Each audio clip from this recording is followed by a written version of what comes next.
erotica album sold, I don't know, 5 or 6 million, and it's considered a failure. It's considered a flop, you know, and I just think, well, based on what? Act of rage on my part. In the beginning, everyone agreed that I was sexy, but no one agreed that I had any talent, and that really irritated me. And the sex book was sort of like the pinnacle of me challenging people and saying, you know what, I'm going to be sexually provocative, and I'm going to be ironic, and I'm going to prove that I can get everybody's attention and that everyone's going to be interested in it and still be freaked out about it. And it was like sort of my way of saying, see, the world is hypocritical. I'm not sure how much good I did actually doing it, and at the end of the day, probably the most it did for me was like help me to lose my own sexual inhibitions that I'd been raised with.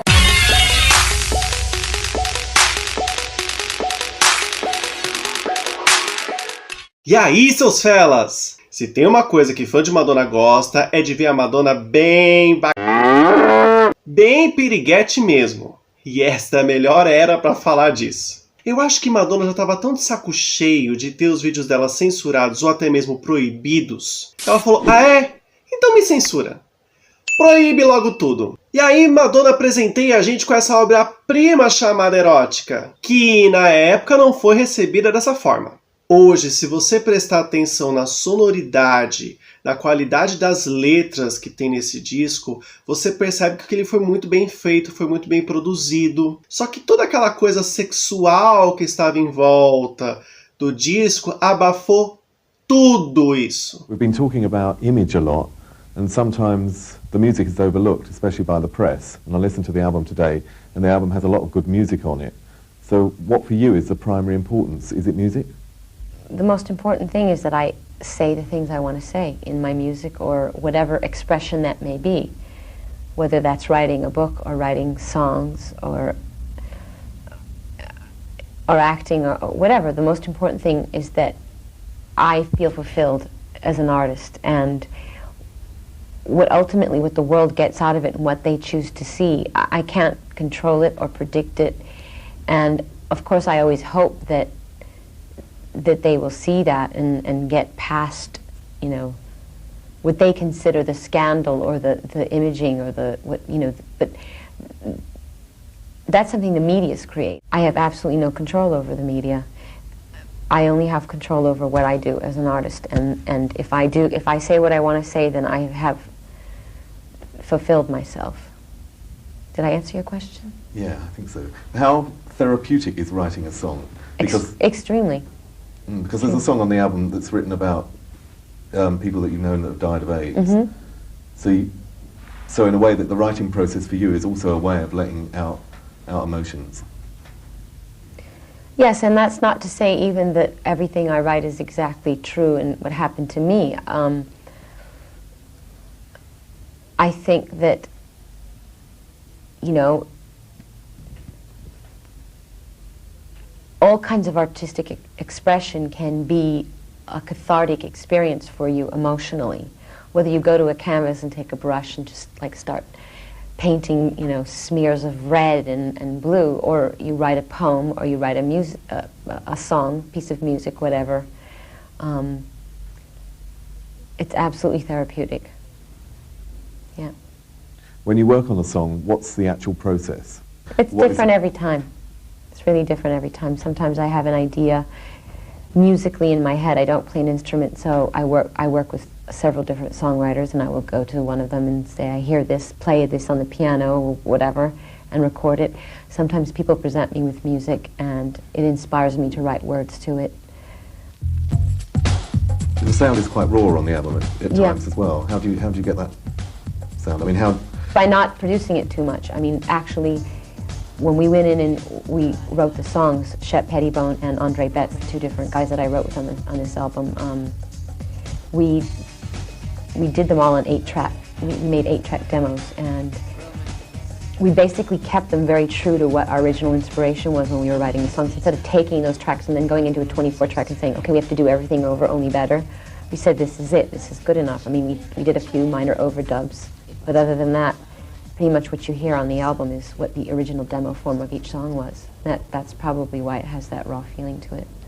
You've been an artist that's been successful throughout the whole of the MTV period. How important do you feel that MTV has been in your success? I think it's been extremely important because MTV is so much about image and a visual presentation, and since I love film, for me it's given me a great chance to express myself and sort of make little movies out of each of my songs. So, extremely In recent important. times it's been, you know, difficult in the powers that be to always show your video like the present one. Do you feel now that really that MTV doesn't matter anymore, that you are, you know, well enough known not to worry about that form of medium, and that you can just express what you want to express and not worry about having it accepted by MTV? Yeah. Well, I mean, MTV, I'm not going to denigrate or deny how instrumental they were in helping me in the beginning of my career. But, you know, MTV plays to a huge audience, and a lot of them are children, and a lot of the themes that I'm exploring in my videos aren't meant for children. So I understand that they say they can't show it, and I accept it. But that's where I am right now in my life. So it's not like I'm saying, you know, oh, you know, I don't need you anymore, screw off. You know what I mean? It's not like that at all. It's just, I understand these are adult themes. Children watch the show, so of course you can't play it on the show. I accept it. With what you're expressing now, how much have you thought about going on tour and expressing what you're expressing now on stage? I think about touring, but really I haven't got a specific date in my mind, so it probably wouldn't be until next year, and I've got absolutely no idea how, what, when, where, anything, how I would do it. But, you know, I'm sure it's going to come up sooner or later. Madonna engatou também, aí junto com o disco, um livro chamado Sex, onde também nós tivemos vários problemas, né? A questão é que este livro virou um best-seller. O que tinha no livro?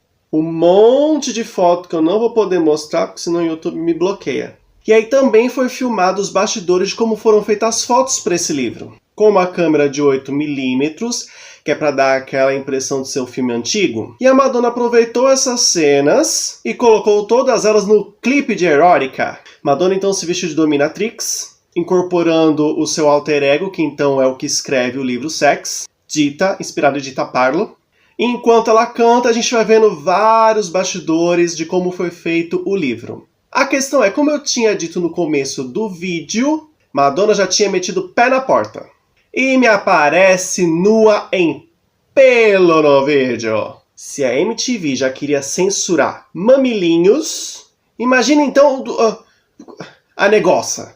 Mas como os protestos da Madonna para que os vídeos dela fossem exibidos pela MTV acabaram dando certo, a MTV entrou no acordo. Tá, a gente exibe o seu vídeo, mas depois da meia-noite. Então depois da meia-noite a MTV exibiu os clipes e na verdade só foi exibido 3 vezes.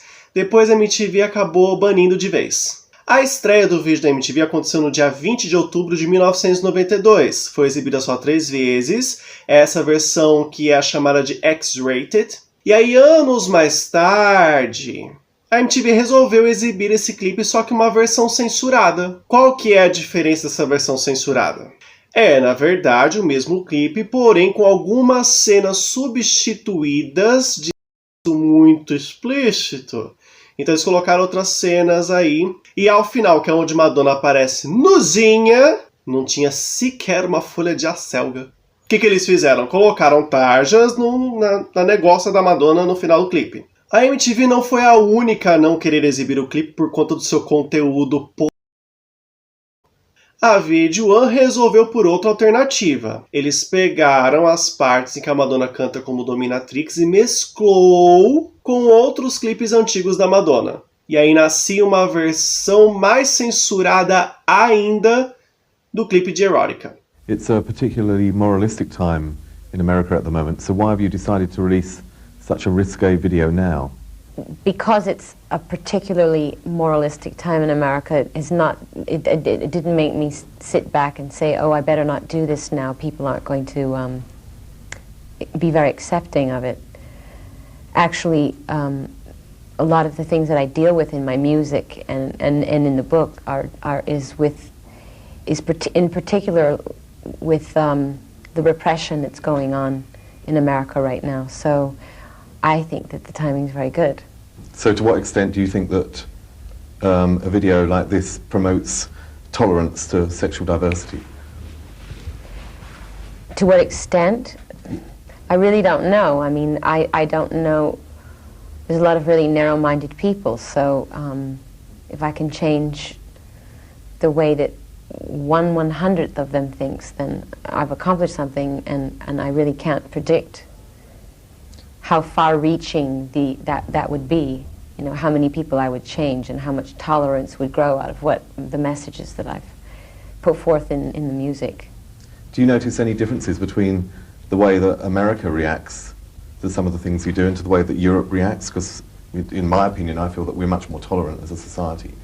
In England or in Europe? In Europe. I think particularly Europe is more... Europe, absolutely. Absolutely more tolerant. In fact, I feel like in Europe, people actually deal with the actual music and the artistic value of things, whereas in America, they're just so obsessed with scandal and so uptight about so many things that they can't get past their own hang-ups to actually to have a discussion about, you know, the music or the movie or the book or whatever it is that people do. So do you feel that, in a sense, that your sexual mores are more European in value than American? Yeah, I guess I'd have to say that. Okay. Much of your work involves the display of your own body, so would you agree with Camille Paglia, who asserts that female beauty is a potent form of power? Absolutely. So in what way are you using your power? You mean I have to tell you?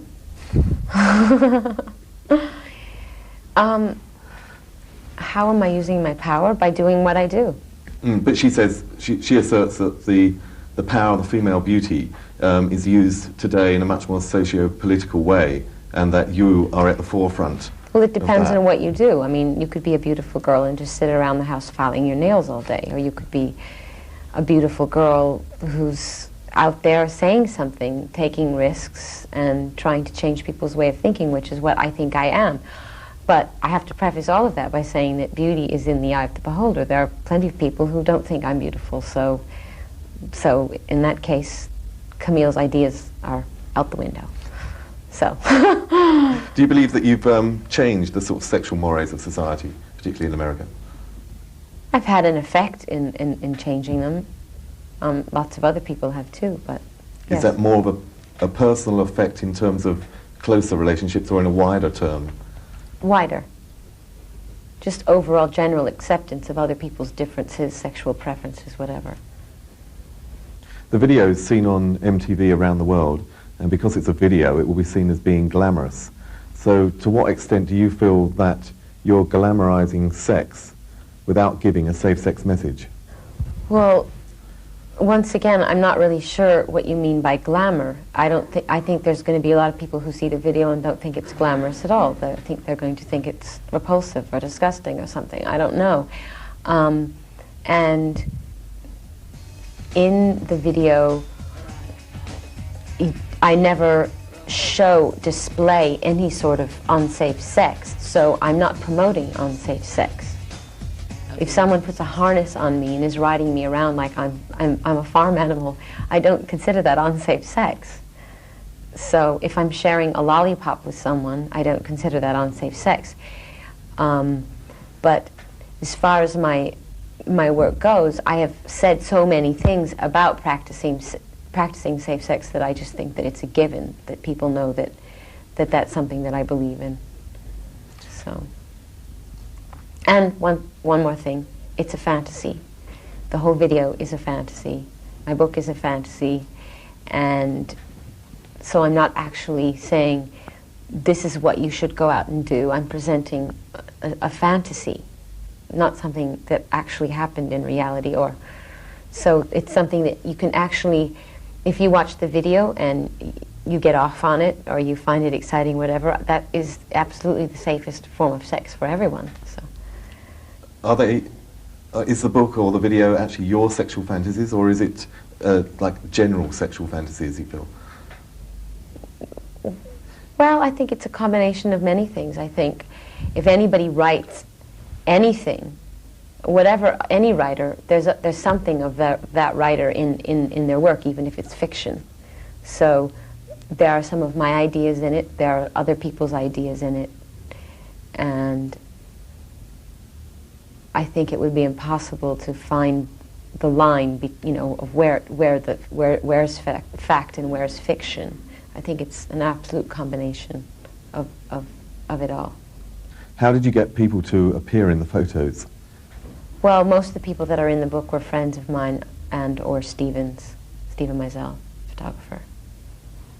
And when you brought them in to do the shots, a lot of the footage in the video seems like a sort of home video type material. I mean, it's probably meant to look like that, in that way. And was that shot at the same time, and did the people know about it? Absolutely. Everybody knew about it. All the people that participated in the book and in the video knew that they were taking part in both of it. And we absolutely got their permission and told them about it. I mean, they'd have to be deaf, dumb, and blind to not see cameras all around them. So, of course, they knew about it. And we shot the film on Super 8, and it's all handheld, so it has that, very home video kind of feel about it. It has a more personal, intimate feel, like a voyeuristic feel, when it's handheld like that. And it also has, Super 8's really grainy film, so it's kind of scratchy and sort of antique looking. And there's humour in the video, which is what I like, and also one of the shots, which is from the book, I found very humorous, which was you hitchhiking. I think it was on Miami Beach. What did the motorists do when they sailed past you? I think they all thought they were having a hallucination or something. Most of them just slowed down a little bit, looked at me, did a double take, and just kept on driving. I really don't think they thought they were seeing correctly. They all probably went to the eye doctor the next day. I don't know. What about yourself? What was going through your mind when you're standing there? I was laughing my head off. I couldn't stop laughing. I don't know. It was very liberating. I was giggling the whole time because I felt like I was doing the ultimate taboo. You're not allowed to be in public without your clothes on. Only children are allowed to be in public without their clothes on, and it was very freeing in a way. I felt like a child again because just running in the streets naked. But with a handbag? Well, of course, shoes and a handbag. A girl can't go anywhere without her handbag. Her pocketbook. What I'd like to know is that, were there any, when you sat down and sort of decided which fantasies you were going to pursue in terms of the shots, right. Were there any that you mean in the book? In the book, yeah. Were there any that you came up with in your mind and thought, I will never be able to publish this? No.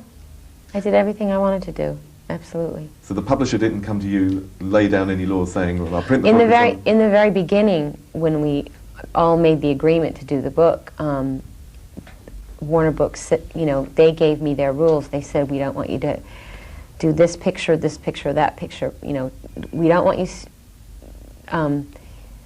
showing pictures depicting sex with children. We don't want you showing pictures depicting sex with animals, and no desecration of religious objects. But none of those things happened to be my sexual fantasies, so that wasn't a problem for me. So it ended up I didn't have to censor anything. Então, muito obrigado, seus fellas, por acompanharem toda essa temporada aí comigo. Vai ter mais vídeos ainda, porque a videografia da Madonna é longa. E até o próximo vídeo, seus fellas!